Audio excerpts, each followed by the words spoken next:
Hello, welcome to Smith Welding Restoration. I am Adam Niffen, your host. Now today we're going through the process of dishing a Harley Davidson tank. This is a Fat Bob split Harley Davidson tank for a custom build a customer brought me. He wants to go with a dished aesthetic for this particular tank. Now this first segment of the series is going to be about establishing the pattern itself, the aesthetic itself, and transferring it to the other half of the tank. So we have something that's aesthetically pleasing and symmetrical in appearance. Now mind you, you're going to hear symmetry and measurements and all that's moot if it doesn't look right. So follow along. I'm going to give you the basics of how I come to the initial design and setup for this project. Let's go see what's going on. Alright, so what I've got to show here is I've got this tank. It's a dual tank. The owner's got it bolted together right now, and it happens to fit in this little lawn chair really nicely for me to work on. That's why I've got a lawn chair in here. So the object of today, the owner brought us this tank and that one over there, and this video is specifically for this one. I don't want to bring in two perfectly good motorcycle tanks to destroy. This one, it came off of a old panhead. It's not the original tank to the panhead. And he thought it was just too wide, too bulbous, and this is more experimental. He wants to dimple this tank.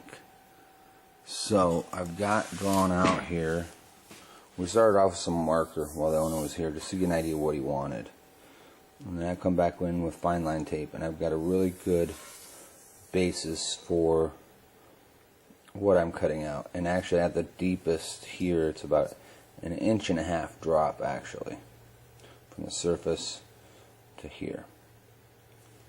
And what we're going to do, this is kind of a new thing for me, so I'm really excited to do this. But what we're going to do is we're going to cut this cap out, we'll flip it over, cut the other cap out, and the cap on the bottom side we'll put up here and here on the other side, and we'll create a dimple. We'll stitch weld it all together and metal finish it. So I'm going to take you through that process on what we're doing. I've never done a tank like this. So the first thing is we establish what we like for lines, and I'm trying to follow the broader contours of the tank to give it good lines and aesthetic pleasing aspect. Because if you look up here, you know, this kind of follows this line. Up here it kind of follows this ridge here and around.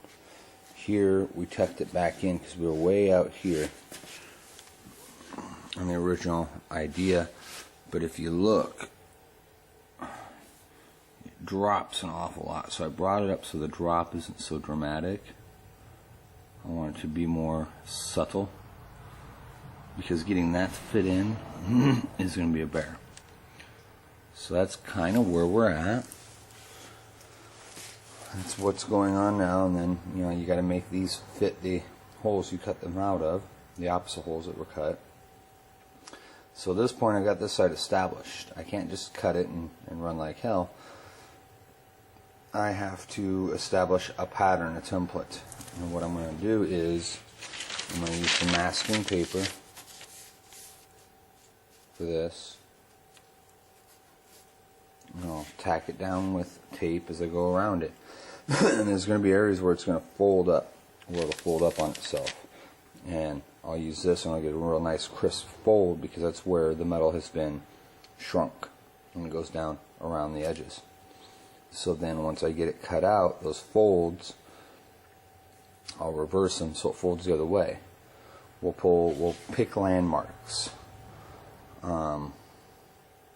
We'll pick landmarks, and we'll mark no less than 5 spots around the perimeter here, because that way those 5 numbers you're going to be able to get it front to back, top to bottom, and skewed exactly correct, or at least as exact as human hands are going to give you.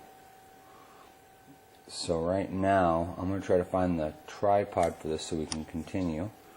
And we'll get this template cut out and start mapping it. Alright, a little tripod action going on. So what we're going to do is I've got some masking paper, and that's what I'm going to use today. It's thin enough that I can get a crisp crease where it shrinks down. I've got some good old masking tape. And then I got my fine line. I got my 1/8 and my 1/4. So that's kind of what I'm dealing with. I like to aim for things like this. And of course I keep trusty razor blade on hand. So now what I'm interested in doing is I want to pin this down. This run along the bottom is pretty straight, okay? So I want to pin it down at the line.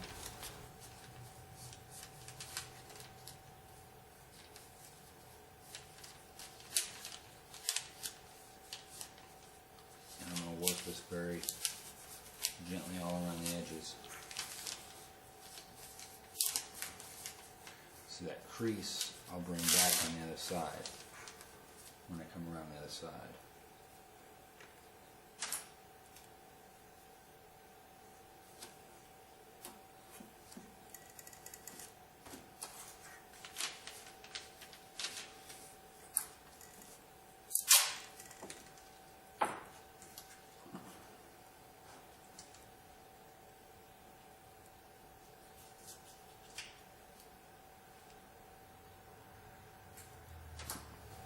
If I do overcut, I'll put a little piece of tape in there and trim it back and trim it back and do what I have to. Wrap it doubly over the edge. I kind of did that right there. So we'll do this.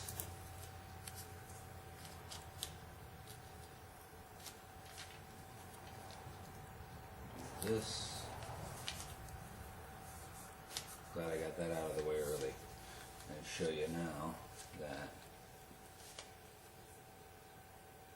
and really all I'm trying to do is walk up on it.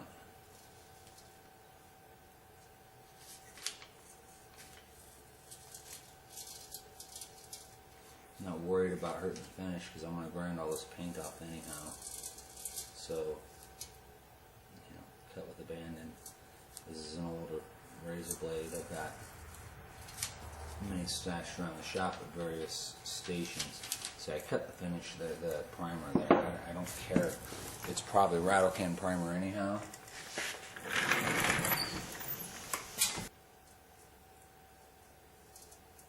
An X-Acto blade would be a handy little gadget right here, right now. I haven't got any in the shop. So used to just going to this particular piece of gadgetry. Some modern nonsense, if you will. I'm going to get some of this excess cut away from here.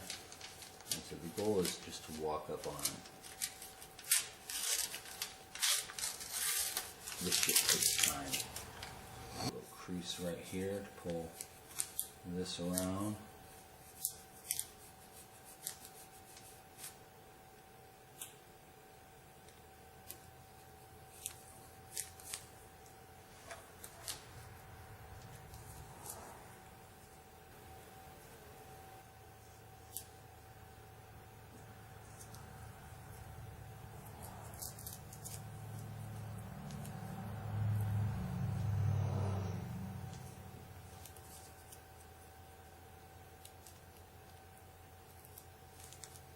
Because I'm not as good as I wish I was, I'm going to screw up my edges a little bit. Frisket paper, that is a nice invention, and that's perfect for these type of situations. Again, I haven't got any frisket paper, and to be real frank about it, I'm starting over out here since we've moved. So I'm a little lean on a little more lean on shop supplies than I would care to be, but it is what it is.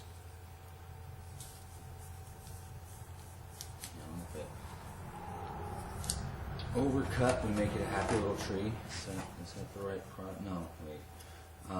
We compensate with some masking tape.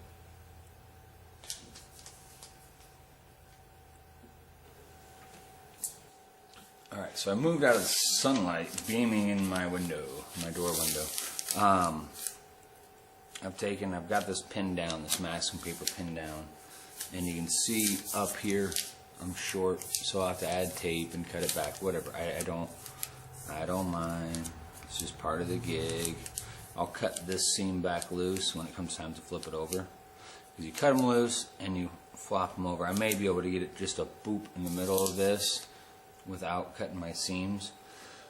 We'll try that first. Sometimes that doesn't work. So now I've got it tacked down here. I'm just following this around.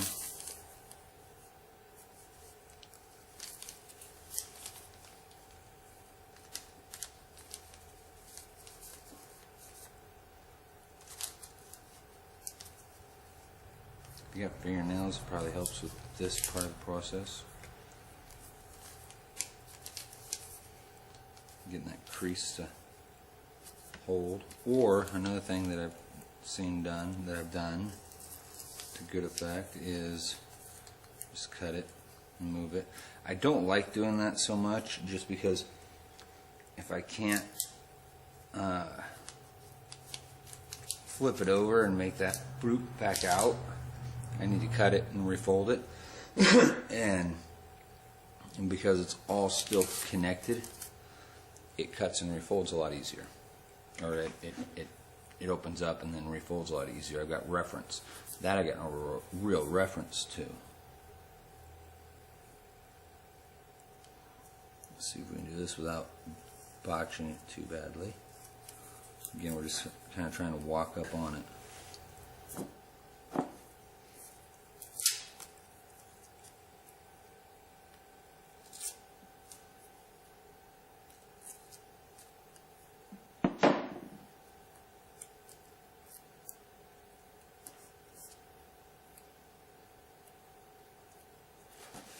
So we're just going to keep working around the perimeter of this until we get it nailed down.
See that? Did it again.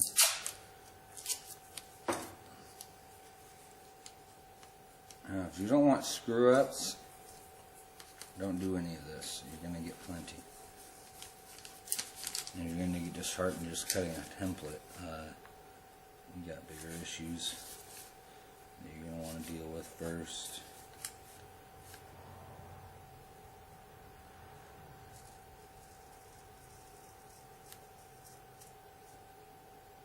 This kind of work, falls in the custom realm.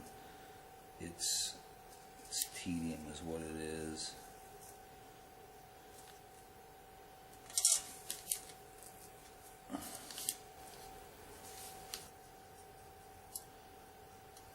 Left to right's not going to be knock on exact. It's not plausible. But if we can get this as near exact as possible, it's going to give us a better finished product. It's human hands doing this, so there's no way you're going to get perfection. but we can always strive for perfection. And whatever we do, it doesn't matter what you're working on. Shoot for the best. Shoot for the best of what you got, what you're dealing with.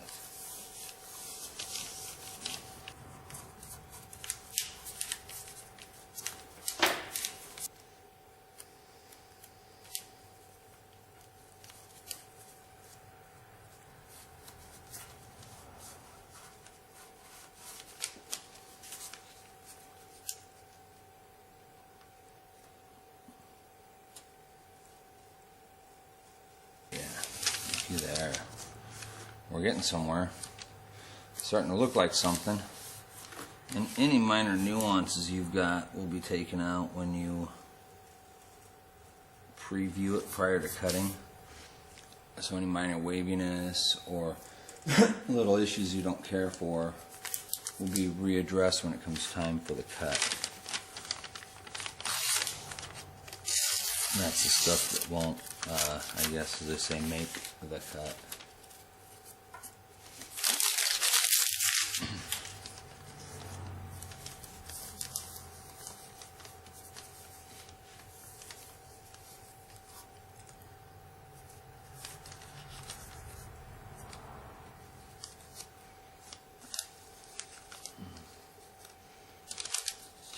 We're getting there though, we're almost to the point of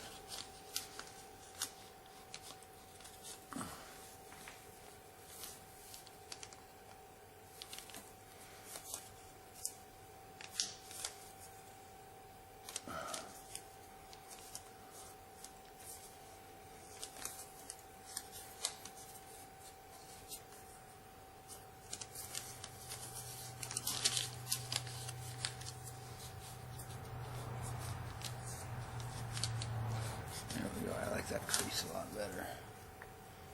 Bring it down here.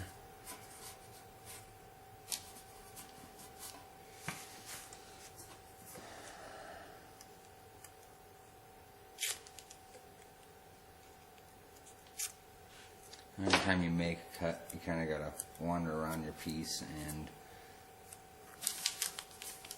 make sure everything's still where it ought to be. That's good there, that's good there. I'm checking both sides as I go. Every time I fold it, it's going to distort something somewhere.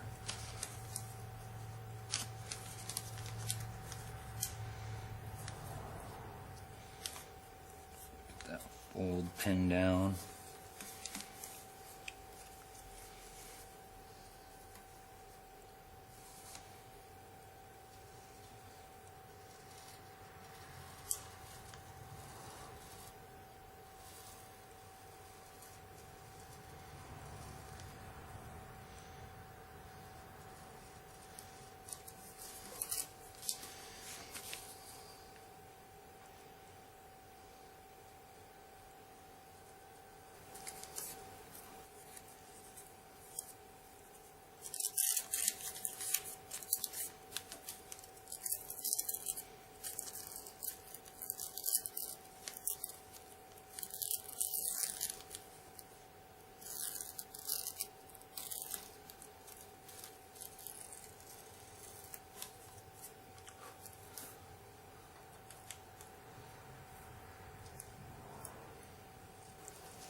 I've heard of techniques where guys will wet their masking paper down, lay it out. I think I tried it once to very dissatisfactory results.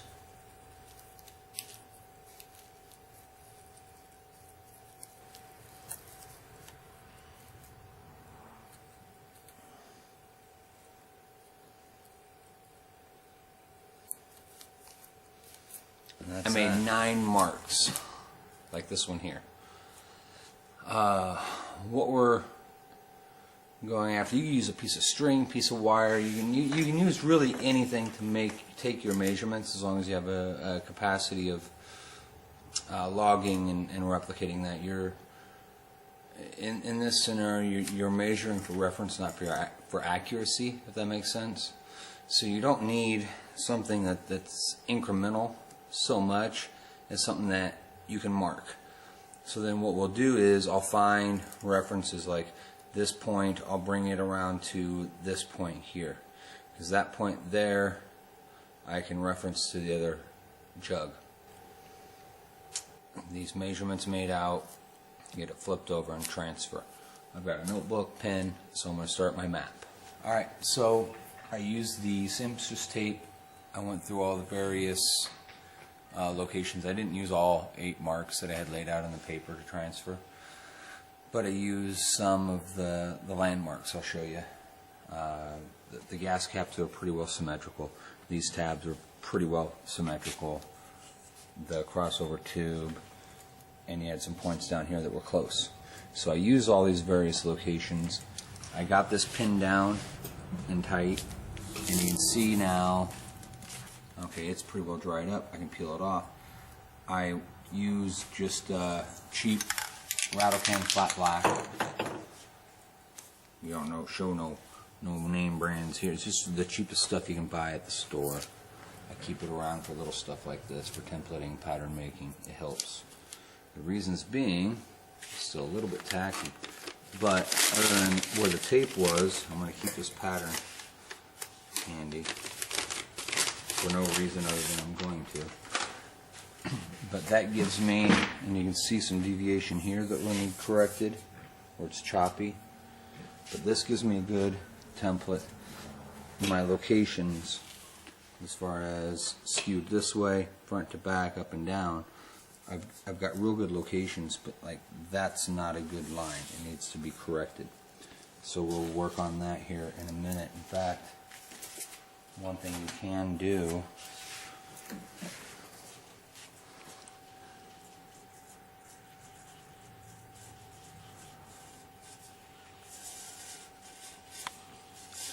razor blade, sandpaper even would work. You got to remember, you only need a line as straight as you can cut. I can cut pretty straight, but any line that is, you need your guideposts. It's like a tattoo artist. You get the image transferred, and it's up to your hands and eyes to do what's needed with that image. See, that cleaned that up a bit. I can get sandpaper on it actually and clean it up a little bit more if I need to. So now this is set. I'm not worried about scratching it or drawing it off. Now we've got this side set. We use that same cheap rattle can.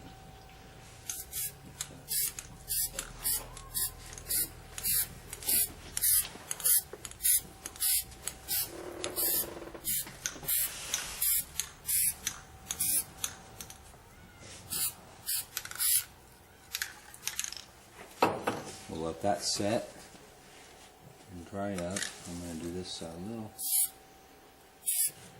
I want to make sure I've got a line I can fish up. Now, in lieu of expediency, I'm going to go on the inside of it because I want this line out here crisp. So I want to get the tape off there, so I'll go out to the inside.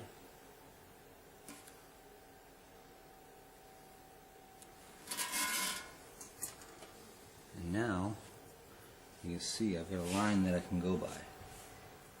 And it's imperfect. I know my fine line tape, especially back here, wasn't perfect. But it's going to give me all the reference points I need.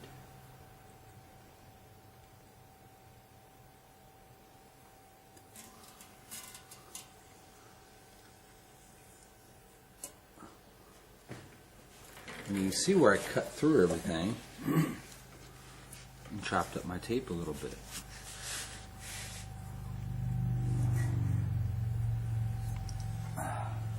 I've got a line. I got a line on both sides now that's usable to me.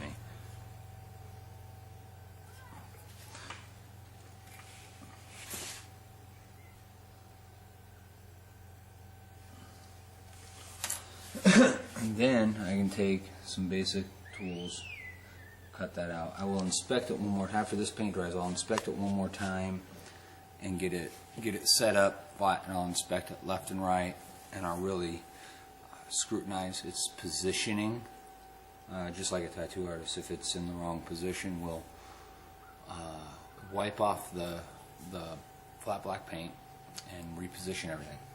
I have the template, so I know the shape and size, so if I have to scratch it and start over, I can. This side's good. This side is what it's going to be. The other side, if it's not quite right, then we've got to make other... Alright, let's kind of summarize what we looked at today. This is segment 1 of the Dish Harley tank. This is all about the preparation and setup. I went through how we obtained the initial design, the initial aesthetic of the project. First I started with just some scribbles in magic marker on one side of the tank. The owner was here. He approved the basic concept, the basic footprint of that teardrop that we're going to invert and create a dish out of. Then on to fine line tape to refine the initial idea to give us something functional. From that, I had to make a template.